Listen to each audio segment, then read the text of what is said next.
We're glad you're here, and we've got kind of an interesting story to tell. It's not for everybody, but you can tell the chairs aren't all full. But maybe it's for you, and it's all about what God has done in an interesting way that really does allow us to do ministry in a different context than we ever thought possible, and something that I think God blesses really well. So why don't we open with a word of prayer? Dear Heavenly Father, we ask that you be with us this morning as we gather, certainly here in this class, and as we gather together as the community of Christ in this place. We pray, O Lord, that you would give us not only a spirit of boldness as we go home from this particular event, but you'd also give us ideas of creativity and things, best practices that we might lean on and how to share that gospel really well within our own context. Be with people here as they continue to minister wherever you place them. In Jesus' name we ask it. Amen. So I'm going to give you a little context here, and we'll go through this pretty rapidly and then talk about whatever you want to talk about. We can talk about NASCAR, or we can talk about some other stuff. This all takes place in Perry, Iowa, and just so you know what it's like, it's about 8,000 folks. It's a rapidly changing community. It has a very diverse population these days, and the average age is about 39, or the median age, and then that means there are a lot of folks over 65 in the community, and fewer under 5. But there was no Lutheran presence in this town until 1930 somewhere. The church that we serve is the church in the next town, much smaller, about 165 people. And we've been there since 1892, and actually in the 30s daughter to church in this particular place. I was not there at the time, just so you know. The die is cast for that little church I just talked to you about in a place called Perry Lutheran Home. And it didn't look good several times in this particular event. In 1956, the Lutherans got together and established Perry Lutheran Homes. And it was built in an old hospital. In fact, I think there it is. And 1954, that was abandoned, and the county built a new state-of-the-art hospital, and that building became available. And of course, it was equipped as a hospital and had medical facilities, which was fitting into the context of elder care ministry. So they purchased that and established Perry Lutheran Home. And it was mainly meant to serve Lutherans, probably throughout the district, and in our case, it's Iowa District West, the western half of Iowa, about 160-some congregations. In 2011, I got involved in this. I was the pastor, obviously, of Christ Lutheran Church, which is this one. It was established in 1892. That was our original building, until we decided to turn it into a bar. And we did move into a bar and a restaurant, and this is the current facility we have. And in about 2000, when we began serving there, the context of why I was asked to go there was by the district president to go and preach a month or two until they figured out they needed to close. And God had a different plan. They didn't close. They started to grow. And they actually moved, and we're talking about moving again. Perry Lutheran Homes, by about 2011, I got the chance to serve there. And I was given the context of come in, save it if you can, but close it well if you can't. And this was an interesting concept. Obviously, I'm a pastor, but I also have always been a worker priest, so I've had business experience. And my wife, when she heard that they were, asking me to serve, she thought I was crazy. Because they'd asked me to be on the board, and I said, no, I've been here for 11 years. You haven't talked to me in 11 years, and I've got people in your place, and you've seen me. And they said, well, will you consult with us? And I said, no, consultants can't change culture. And then they said, well, will you run it? And I told my wife I couldn't think fast enough to say no, but I said, I'll try it. And she came home and she said, do you know anything about Medicare, Medicaid, Department of Inspection and Appeals, all of these government agencies to begin listing off? I said, no, I really don't. And she said, this is dumb. And I think she still thinks it's dumb, but it's working. That's where we're at today. This is one of our 3 campuses at Perry Lutheran Homes. When we took over that old building, and it's been remodeled a few times. Now we've expanded it with the 2 additional campuses, so we serve in 3 places in this town of Perry. And This was a former Mason facility that ran into trouble and built a brand new, beautiful, state-of-the-art facility, and then ran out of money, and then COVID happened, and if you've kept up with care communities, many of them are closing because they haven't been able to weather the storm. The government funding hasn't kept up with what it needs to be. We're a very, I guess we are dumb in a way, because most care communities would limit the number of Medicaid beds they have, Title 19, generally 10 or 20% the most. Because we're Lutheran and Christian, we don't limit it at all. So 70% of our folks are Medicaid. And that means that the state figures out what they're going to pay you, and then the legislature figures out what they're going to fund of it. So right now we get about 81% of what it costs to provide care for those 70% of our residents, which means we have a serious hole to plug every year. That's our one campus, Eden Acres. Here is the original campus now, and that's King's Gardens. And this is our Spring Valley assisted living community. I'll give you some numbers on this, and those look pretty impressive. You can just fill in whatever you think they are.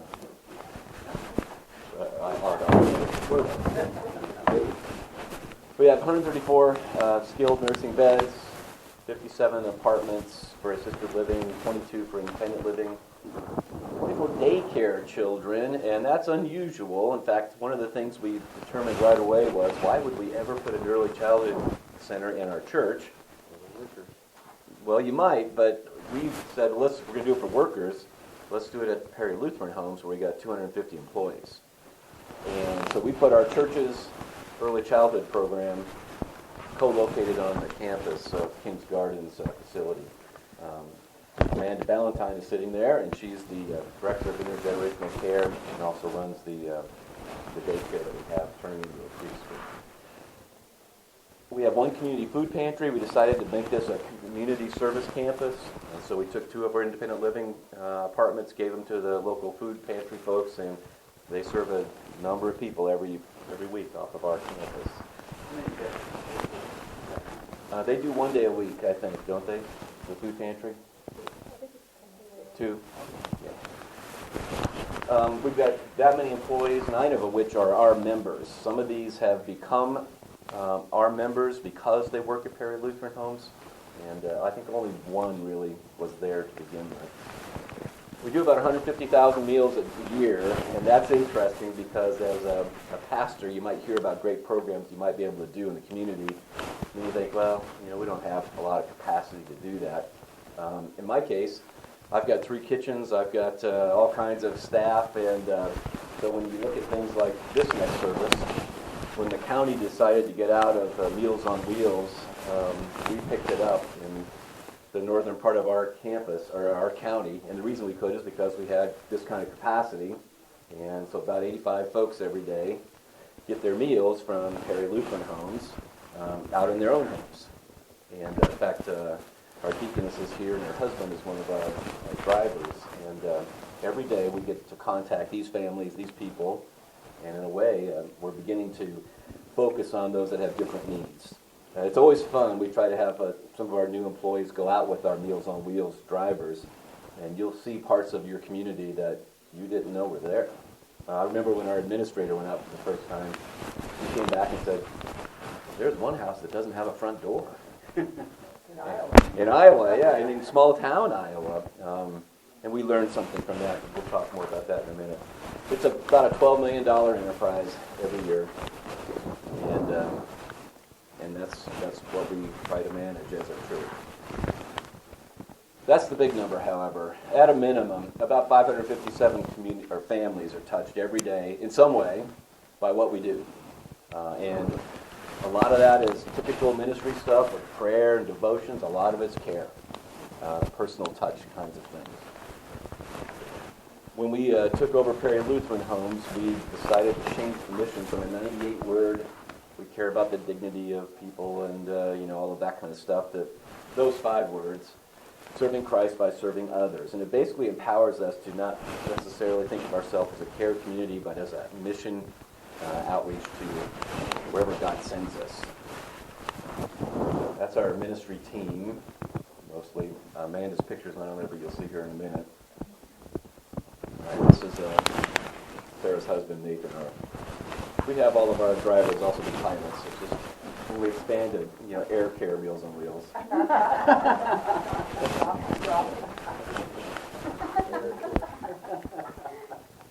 This is the operations team, and Amanda, I picked that picture of you. I thought it was very good. These are all 5 women that are very important to us. Sarah is also on this is Melissa Gannon, she's our administrator and chief operating officer. Molly Clark is our director of marketing. That's Amanda.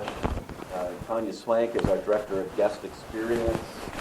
She has all of the meals, all of the activities, all the assisted living. And then Lynette Groenboom is our director of development, who just took over for Wanda Pritzel, who's sitting here, who did that formerly.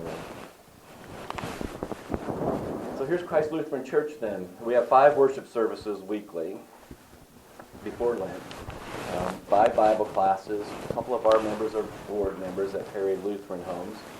We've got 9 employees that are members, and 1 Jesus Time. I just said that's basically what we do 24/7, but we certainly do that in the context of our early childhood ministry as well with the adults.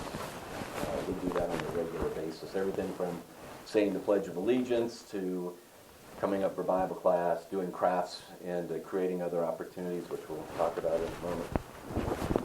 So what are the blessings? Ministry happens daily, and I mean that on a 24/7 basis.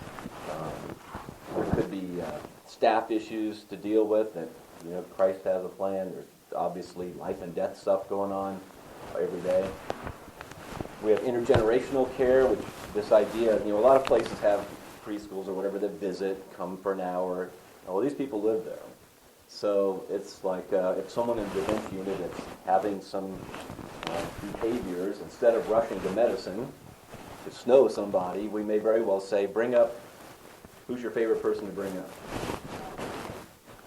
Bring him up or her up, and they will really respond to those people. In fact, the most out-of-it dementia person will often come alive when you put a child in their arms. And it's just amazing the tears that kind of approach is able to bring. And if you think about it, it's so unnatural the way we do things. And it really, when I used to do a church service there before we did any of this stuff, it was so boring, so unworshipful, because everybody's 90 years old and a lot of folks are sleeping and tired, and it's not well attended. But when you think about it, those people grew up in a church where they had kids and grandmas and families.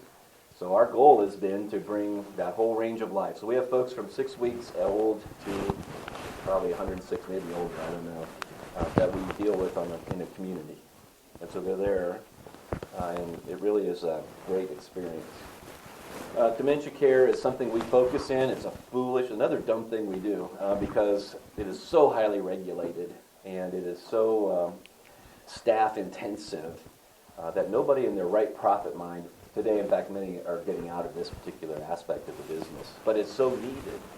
We actually have 2 dementia units, and it's so rewarding. We try to teach people, a lot of congregations and pastors, how to deal with folks with dementia. In fact, our district president always holds his new pastor orientation down at our place, and one of the things he's most interested in is helping folks understand how to care for their elders.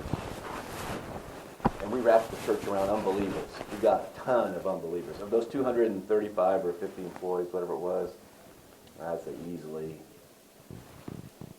probably at least 30% are unbelievers. There's probably 40% that believe something, but who knows what. And the others might have an official church relationship. But we bring Christ around these people. And because we do receive Medicaid money, we can't say we can't hire you if you're not Christian. So we have folks that have all kind of cultural persuasions, religious persuasions, social persuasions, and we get to live Christ right among them every day. Jesus in the house are all those things. We do daily devotions, and they go out to 300 or so folks. The crisis of the day, the other day before I left, was somebody had sent naked pictures of somebody to one of our staff people, and that staff person was accused of sharing them around. And it's just the crazy things that you get into when you've got an employee group and all these residents and volunteers. Now this is the big one, grief, managing through that and preparing folks with that. Obviously worship and communion and baptism. And this is a lot of our ministry. It's just to weeping with people, trying to bring that hope of Christ into any situation that we can. And it really is. I think there are a lot of people. In fact, we have consultants that come in and basically tell us, God is in this house. And it's a really neat experience. Well, the really good thing is we've got a lot of the old people that are missionaries. And I don't mean that they ever served in the lands of some foreign country. Faithful people, and they want to be involved in helping other folks. This person is rolling bandages. This motels would give us sheets, old sheets that are threadbare or whatever, and we turn them into bandages. We're actually a medical group out of Minnesota. And this is an example of how they're used. This young girl fell into a fire, I'm not sure what it is, and was wrapped with these bandages as part of her emergency care. This lady is in Haiti, Jacmel, Haiti, and one of the things the residents do, I think you can see Virginia doing that. Maybe you want to hand these around. They make these kind of crosses, and they go everywhere that someone might. They've been to Houston for floods. They've been to Haiti for relief there. They go to different places that the residents make, send a message. And these crosses are not, manufactured pristine. They don't look like they're really all that good, but people have their fingerprints on them, and that idea that Christ knows you, and it's just a great context to ministry. And you can see this lady, when she got one, basically she fell asleep clutching that cross. They serve as missionaries really well. This is our daycare called Acorns and Oaks, and you can see the joy on some of these faces. Some of our residents, by the way, aren't elderly. They're infirm or they have some other need to be with us. Eric, the gentleman in the left bottom corner, loves to go down and hang out with the kids in the daycare. And I think when it's his birthday, it's a big celebration down there. Things that happen just really make a difference. It also shows our employees what we're about, and that's how we have such a good... One of the neat things about ministry is sometimes you're focused on doing an event to try to connect with the community. We're in relationship with a whole lot of folks, and they know us. They know the things that we say that we don't do. They know the things that we do. And it's just really a good opportunity to bring Christ into that relationship in as many ways as we can. You can see in some of the adults, the elders teach at daycare. You can see the reading here. This is one of our associate pastors dealing with some kids in the devotion time.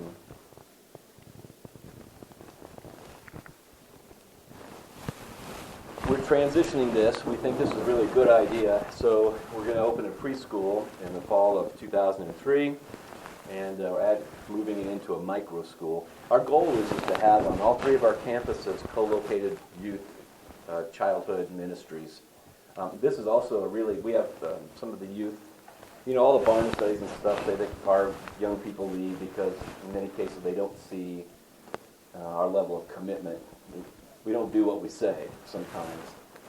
When they come to Perry Lutheran Home, they see that we do what we say. Actually, one of our members from Zion, Ogden, just started coming down teaching art to some of the residents at Eden Acres. So this is a young woman that was trying to find a purpose in the church, and she really has found a passion and a purpose. Brings us to Haiti. Now, you can't quite see this. It's not poor planning. The rest of it's poor planning. Invisible elders. This is something we try to teach folks in every town.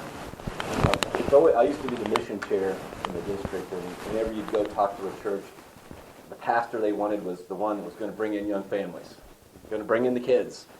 And you just get tired of telling people there's no magic bullet out there on that one. But what there is you have a lot of opportunities to serve your elders. and we're perfectly positioned to do it.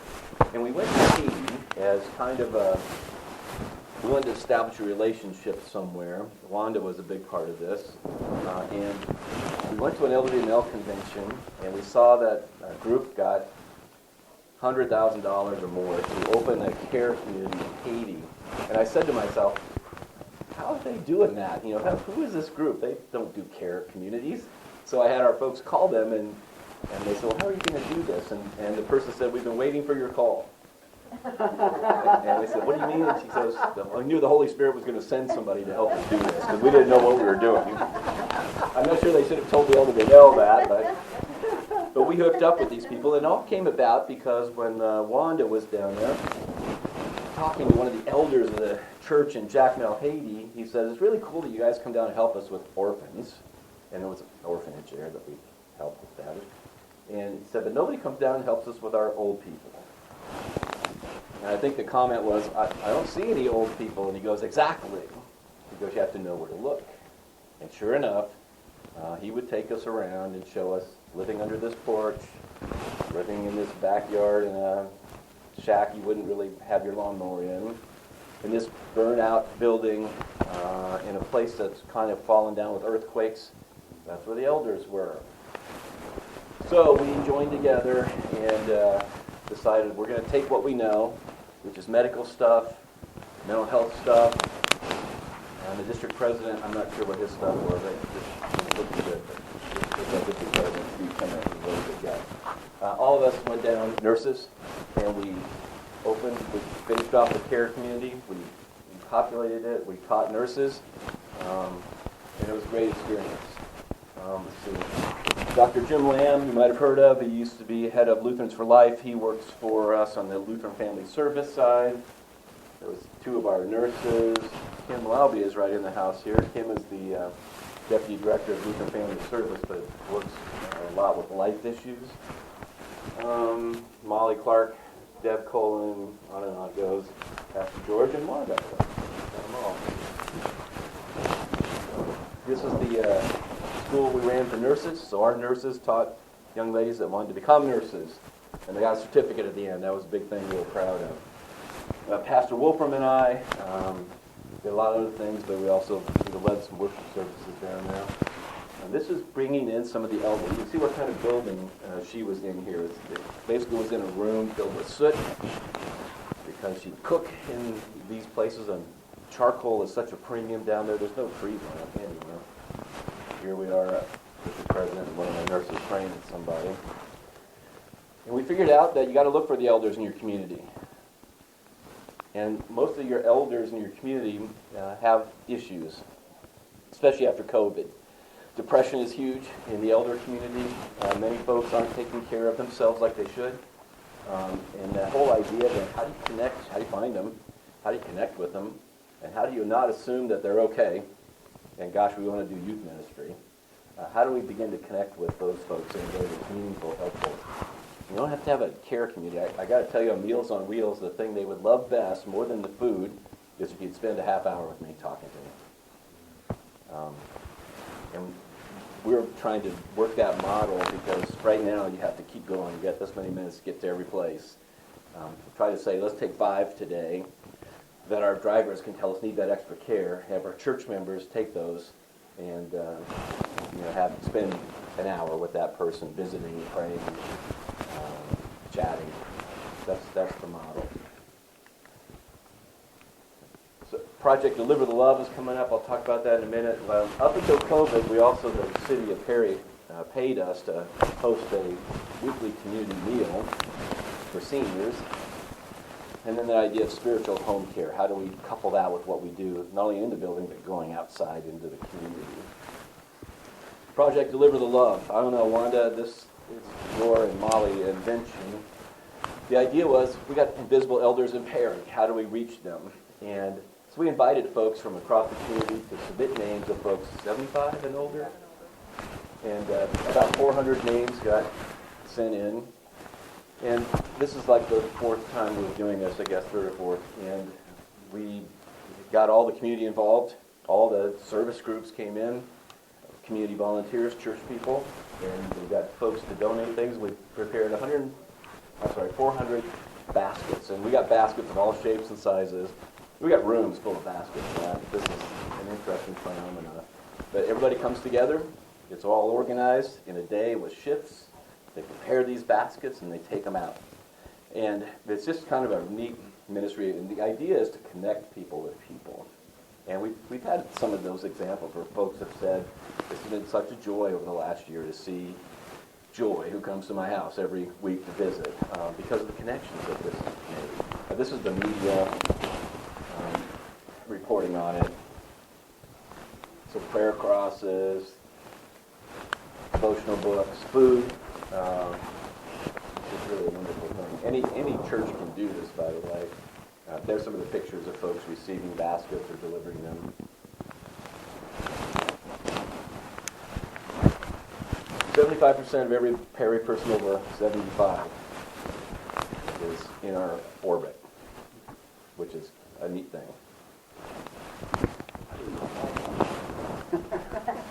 We can put you on a waiting list.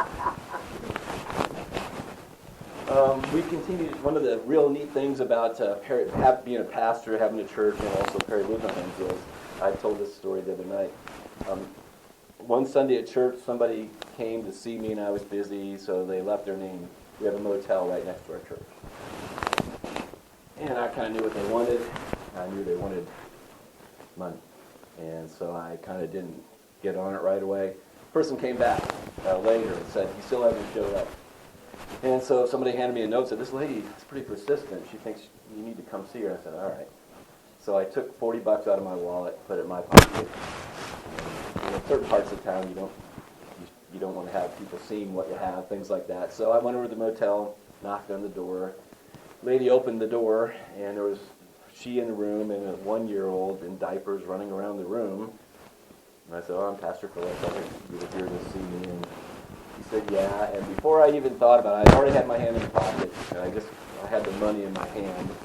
And she said, what's that? I said, some money for you. She goes, I don't want money. I said, well, what do you want? She goes, I need a job.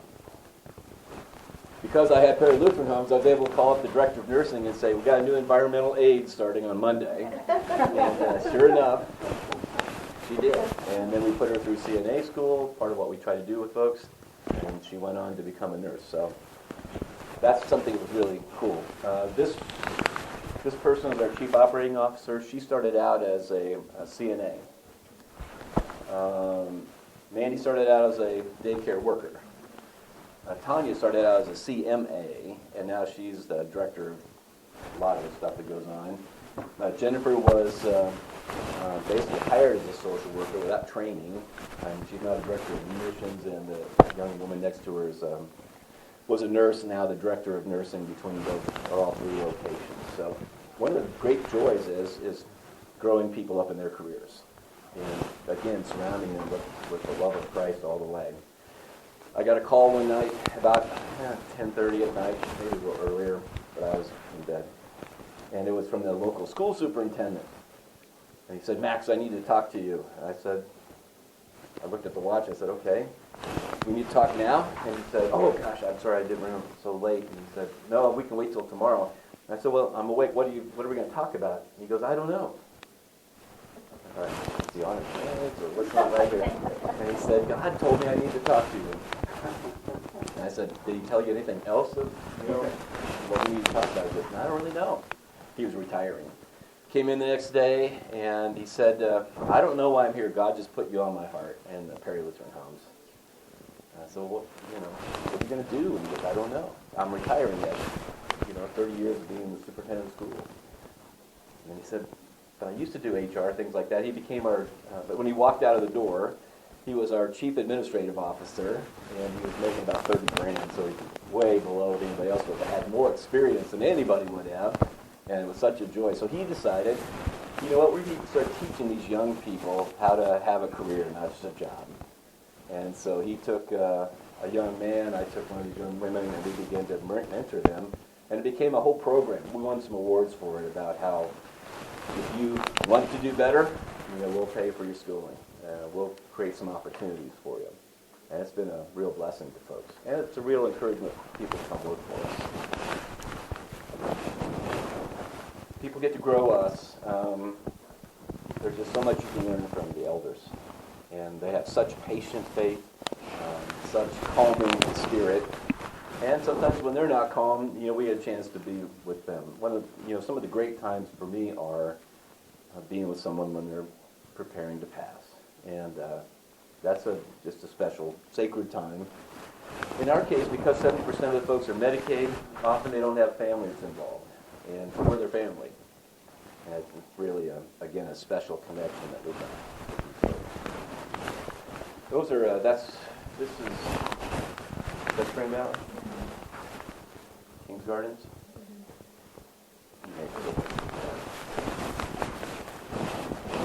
So here's the challenges. We're a not-for-profit, and we're really good at that.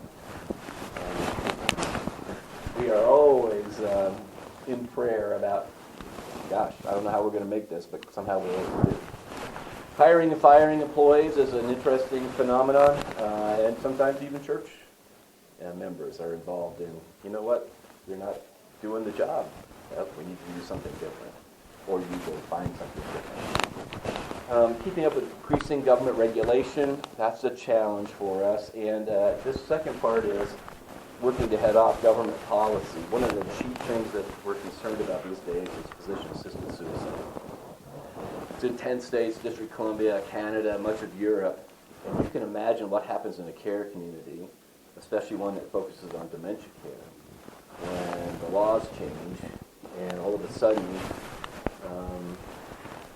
your grandson says, Grandpa wouldn't want to live this way. He wouldn't want all this money to be spent on him. Let's just have Grandpa go home. And then the fear that it puts in everybody else around them. Ooh, either is my son or daughter going to do this to me, or should I be doing this? So that you can just see how Satan's going to work in this whole thing.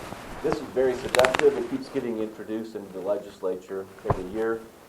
Fortunately, not fortunately, God has control of it, but it's coming everywhere. And it will be everywhere. In fact, Colorado did it with a public referendum.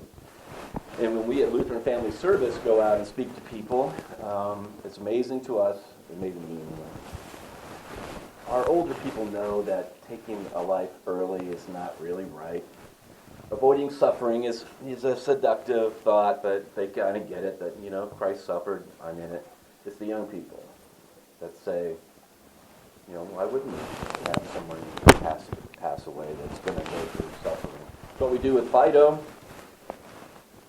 And they've all been taught that no life is different than the next. So the life of the dolphin is just as important as you, or maybe more important. So that culture thing that goes on is a hideous, insidious cancer of policy out there that we need to really work on. Pandemic was interesting. We stayed in business, which was not easy. We kept our daycare open, which was not easy. You always face this in any business enterprise. Are you going to stay as you are? Are you going to go? Or are you going to grow? And we've been on the grow page, which is difficult in these times. Cash flow and capital, finding good church board members. I was in a session yesterday talking about how boards and CEOs work together. And I got to tell you, we need to encourage our people to be joining these nonprofit boards and to help steer those, especially ones that have some affinity, connection, history with the Lutheran Church Missouri Synod. One of the challenges we have, and every place else does, can't get anybody to serve on the board. And what happens over time then? You don't have Lutherans on the board. And what happens over time then? You walk away from the church.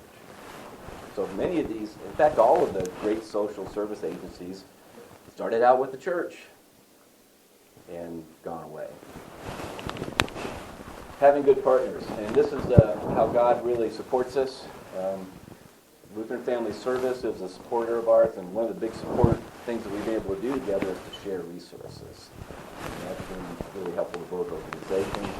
Also, their mental health and social worker skills have been a critical part of our success.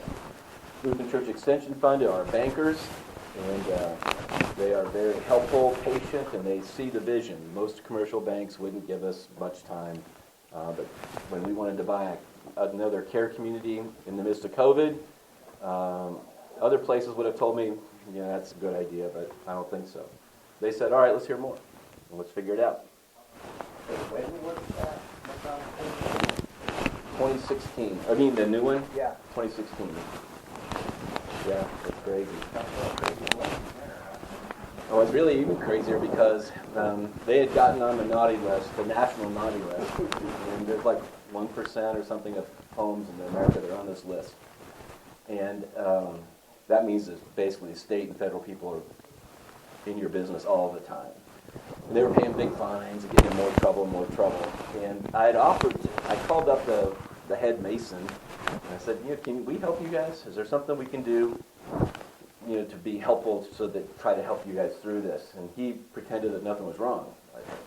I'm like, okay, I see your name right here, but whatever. And then about 8 months later, that guy had left, and I got a call. It was from the new head mason, and he said, I'd like to talk to you, because I know that you talked to us a while ago, and we didn't get back to you or whatever. So I want to talk. And he said, okay, what are we going to talk about? And he said, well, I got a proposition for you.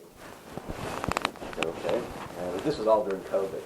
He goes, but we can't really talk about it in public. And I said, all right. Because they had sold bonds to a whole lot of Masons, unsecured bonds. And they were paying 6% interest. This is back in 6% interest was unheard of. And so we met in a parking lot of a closed restaurant off of the interstate, 100 miles away from me. And he was in his car with a lawn chair, and I was on my car facing the other way with a lawn chair, and we're sitting about apart from you and me. And he says, I want you to buy the Masonic home. There's no way we can. I knew what they had somewhere around $19 million that they had borrowed. Can't do that. And he said, I'm sure you can.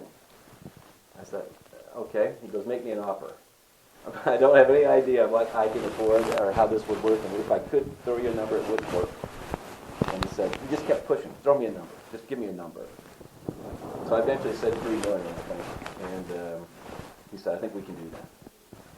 And I'm going, are you kidding? This is, by the way, he's a Lutheran, ELCA Lutheran Mason, and he went back and talked to all the top Masons, and God put this together. And then we had to do it in such a way, never been done before, because generally when you buy a place, you have to buy, along with them comes their Medicaid number and certification. So that you can get money right away for those Medicaid residents. And if you don't do that, the state says we'll get you within 2 years to certify you for Medicaid and Medicare. That, it wouldn't work for us, but neither could we afford the baggage of this other place and pending fines and stuff. So we just said it's going to be a whole new facility. Got some lawyers involved. And the lawyers actually gave a presentation in the midst to the entire, at a conference, and said, here's the way this worked out. There are 15 places this shouldn't have worked. And everyone, it did. And then these lawyers confessed, God had this put together. And it was just amazing. So LCS then came along with funding? Yep. And they're still alongside in funding, very much so. Mission in Motion is the place I talked about that we work with a little bit on elder care and learning in Haiti and other areas. Iowa District West folks are involved with us, certainly prayerfully, and as I mentioned, Dr. Turner has his orientations down there. The LWML has been huge, and it continues to be huge for us. And they see the mission. We try to be smart about making sure we keep high-level LWML people on our board. And then Concordia Theological Seminary, which kind of pains me to say, but they're partnered with the Deaconess program, so that they place interns with us. Sarah's been with us now about 7 months or so, and she'll eventually go on to something much less than this, but they've been a good partner as well.